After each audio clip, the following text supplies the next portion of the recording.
Is your Chevy Equinox key fob from 2018-2021 not working, or the case won't open? The most common culprit is a dead CR2032 battery. Start by inserting the metal key into the side slot and twisting counterclockwise to remove it. Now, carefully pry open the two halves of the fob using a small flathead screwdriver along the seam. Be gentle to avoid scratching or cracking the plastic.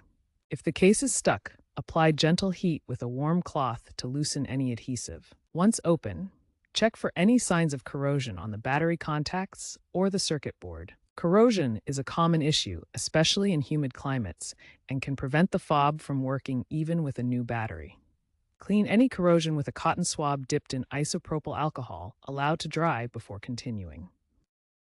With the fob open, remove the old CR2032 battery, noting the positive plus side orientation. Insert the new CR2032 battery with the plus side facing up. Use brands like Duracell or Energizer for better longevity. Snap the two halves of the key fob back together, ensuring they are firmly closed. Reinsert the metal key blade. Test the fob by locking and unlocking your Equinox from about 30 to 50 feet away. If it still doesn't work, the issue could be a faulty internal circuit or require reprogramming by a Chevrolet dealer. According to RepairPal, about 65% of key fob issues are battery-related, but 25% stem from internal faults.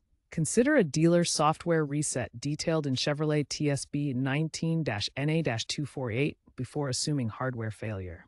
If the remote still doesn't work after this, consider getting a professional to take a look at the internals.